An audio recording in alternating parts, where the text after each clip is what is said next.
ৰাজ্যৰ সৰ্বত্ৰে চলি থকা সিন্ডিকেটৰ পৰা অসমৰ সংবাদ মাধ্যমসমূহে মাহিলী কিমান টকাকে পায়? অসমৰ বাতৰি কাকতেই হওক বা বিভিন্ন ধৰণৰ বৈদ্যুতিক সংবাদ মাধ্যমেই হওক, এই যে অবৈধভাৱে সিন্ডিকেট চলি আছে তাৰ পৰা মাহিলী হিচাপে টকা পায় নেকি?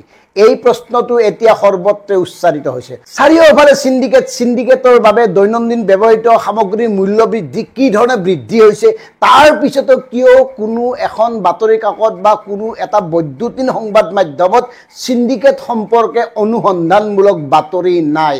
কিয়, কোনে কি ধৰণে সিন্ডিকেটটো নিয়ন্ত্ৰণ কৰিছে, কোনে সিন্ডিকেট চলাই আছে আৰু কাৰ বাবে এই গোটেই কাৰবাৰটো ঘটি আছে আৰু এই সিন্ডিকেটৰ ধন কাৰ ওচৰলৈ যায়, কোন মন্ত্ৰী বিধায়ক কোন ৰাজনৈতিক নেতাই ভাগ পায়, এই কথাবোৰ কিয় অনুসন্ধানমূলকভাৱে প্ৰচাৰ কৰা হোৱা নাই? অসম নাগালেণ্ড সীমান্তৰ মেৰাপানী দি বহিৰাজ্যলৈ প্ৰতিদিনে শ কুইণ্টল বাৰ্মিজ চুপাৰী ভৰ্তি ট্ৰাক সৰবৰাহ কৰি আছে অবৈধভাৱে। আৰু এই বাৰ্মিজ চুপাৰীৰ জৰিয়তে অসমলৈ ড্ৰাগছ সৰবৰাহ হয়।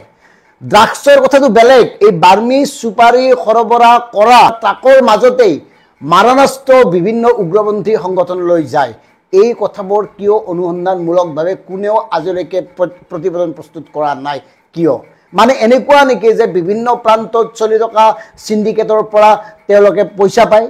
গতিকে অসমত সৰ্বাধিক প্ৰচলিত বুলি দাবী কৰা অসমীয়া প্ৰতিদিন কাকতৰ সম্পাদক মাননীয় জয়ন্ত বৰুৱা ডাঙৰীয়া, আপোনাকে সুধিছোঁ, আপোনালোকে কিয় এই ধৰণে সিন্ডিকেটৰ বাতৰি কৰাৰ পৰা বিৰত আছে?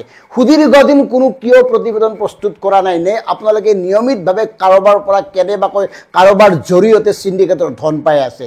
আমি এই কথাটো এইকাৰণে ক'বলৈ বাধ্য হৈছোঁ, ৰাইজৰ দলৰ নেতা অখিল গগৈ বা অসম জাতীয় পৰিষদৰ নেতা লুৰিণজ্যোতি গগৈয়ে মাজে সময়ে নহয় প্ৰায়েই কৈ আহিছে যে সমগ্ৰ ৰাজ্যত ব্যাপকভাৱে চলি আছে সিন্ডিকেট, বিভিন্ন সিন্ডিকেট, কয়লাৰ সিন্ডিকেট, কণীৰ সিন্ডিকেট, আলুৰ সিন্ডিকেট, মাছৰ সিন্ডিকেট, মাংসৰ সিন্ডিকেট, শাক পাচলিৰ সিন্ডিকেট, সিন্ডিকেট সিন্ডিকেট সিন্ডিকেট আৰু এই সিন্ডিকেটৰ লগত জড়িত হৈ আছে শাসক পক্ষৰ একাধিক নেতা।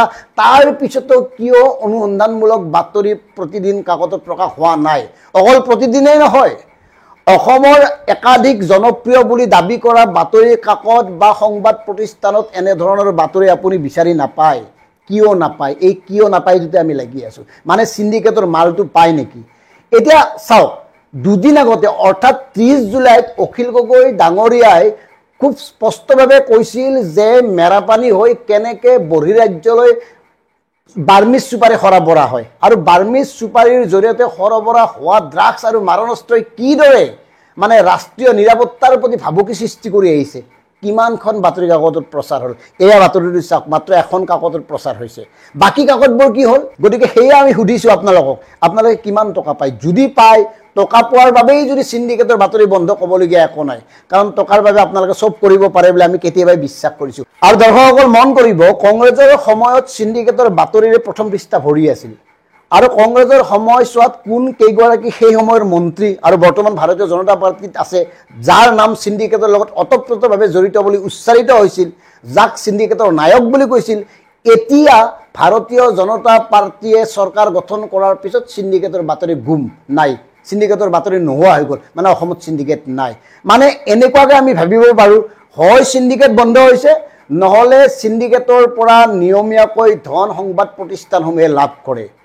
হয় আমি এনেকৈ ভাবিব পাৰোঁ যে সিন্ডিকেট এতিয়া চৰকাৰৰ পৃষ্ঠপোষকতাত আৰম্ভ হৈছে, নহয় এনেকৈ ভাবিব পাৰোঁ যে সিন্ডিকেটৰ পৰা বুজাবুজিৰ জৰিয়তে চৰকাৰ আৰু সংবাদ প্ৰতিষ্ঠানে নিয়মীয়াকৈ ধন লাভ কৰে। কোনটো সঁচা? কোনোবাটো এটা সঁচা, এটাতো সঁচা এইকাৰণে হ'ব লাগিব, কাৰণ অখিল গগৈ লুৰিণজ্যোতি গগৈ যদি মিছা কথা কৈ আছে, তেওঁলোকৰ বিৰুদ্ধে ব্যৱস্থা গ্ৰহণ কৰক, তেওঁলোকক কওক চৰকাৰক বদনাম কৰিবলৈ এই কথাবোৰ কোৱা হৈছে, সংবাদ মাধ্যমে তেওঁলোকক ধৰক সিন্ডিকেটক দেখুৱাই দিবলৈ। গতিকে এই সিন্ডিকেট ৰাজ চলি থকাৰ পিছত সংবাদ মাধ্যমৰ এই নিষ্ক্ৰিয় ভূমিকা, সংবাদ মাধ্যমৰ এই মৌনতা, সংবাদ মাধ্যমৰ এই ধৰণে এটা দুৰ্বল স্থিতি আৰু সেই স্থিতিক লৈ এতিয়া সাধাৰণ জনতাই প্ৰশ্ন উত্থাপন কৰিছে।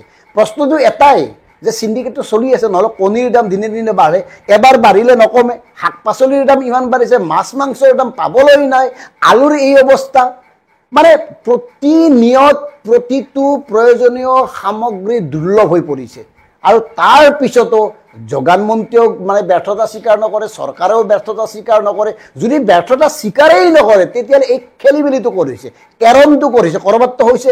গতিকে সমগ্ৰ কেৰমটোক লৈ কোনখন বাতৰি কাকতে মানে অনুসন্ধানমূলক প্ৰতিবেদন প্ৰস্তুত কৰি সাধাৰণ জনতাৰ সন্মুখত তুলি ধৰিছে যে এই কাৰণে ঘটনাটো ঘটিছে? নোৱাৰে ক'ব। এই কাৰণে ক'ব নোৱাৰে চিণ্ডিকেট চক্ৰই এতিয়া সকলোকে মেনেজ কৰিছে, নিয়মীয়াকৈ ধন দিয়াৰ চুক্তি স্বাক্ষৰ কৰিছে। নিয়মীয়াকৈ ধন নিদিলে মাজে মাজে কেতিয়াবা চিণ্ডিকেটৰ বাতৰি পাব, আৰু ধন পাই থাকিলে মানে বাতৰি নাপাব, এনেকুৱাই হৈছে। আৰু এয়া আমি এইকাৰণে অনুমান কৰিছোঁ, এইকাৰণে ধৰি লৈছোঁ, শেহতীয়া অসমৰ বাতৰি কাকতৰ স্থিতি, গতি, মতি, লক্ষণ দেখা পায়, চিণ্ডিকেট সম্পৰ্কত তেওঁলোকৰ নিষ্ক্ৰিয়তা দেখা পায়, এই কথাত আমি উপনীত হ'ব পাৰোঁ।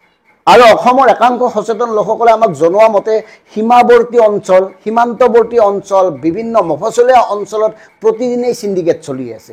আৰু এই চিণ্ডিকেটৰ বলি হৈছে সাধাৰণ জনতা। চিণ্ডিকেটৰ পৰা কোনে টকা খাই আছে, কোনে টকা খাই নাই, এই কথাবোৰো সাধাৰণ মানুহৰ মাজত চৰ্চা হৈছে অনুমানৰ ভিত্তিত।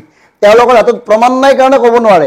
আৰু সেইকাৰণে DKB ফেক্টৰ মঞ্চৰ জৰিয়তে এই কথাখিনি উপস্থাপন কৰিছোঁ। গতিকে অসমৰ সংবাদ মাধ্যমৰ মালিকসকল, সম্পাদকসকল, তেওঁলোকে কওক আপোনালোকে পইচা পায় নেকি? যদি নাপায় কৰক, আৰু যদি মিছা কথা কৈছে অখিল ধৰিলে তেওঁলোকক ধৰক।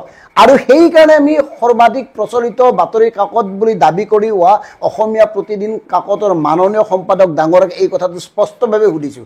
কাৰণ আপোনালোকৰ বাতৰি কাকতৰ প্ৰথম পৃষ্ঠাত চিণ্ডিকেটৰ বাতৰি আমি সুদীৰ্ঘদিন পোৱা নাই। কিয় পোৱা নাই? এই নোপোৱাৰ কাৰণ কি? এই নোপোৱাৰ উদ্দেশ্যৰ কাৰণ সম্পৰ্কে আমি অনুমানে ব্যক্ত কৰিছোঁ।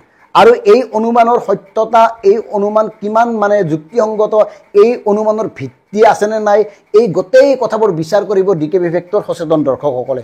ধন্যবাদ।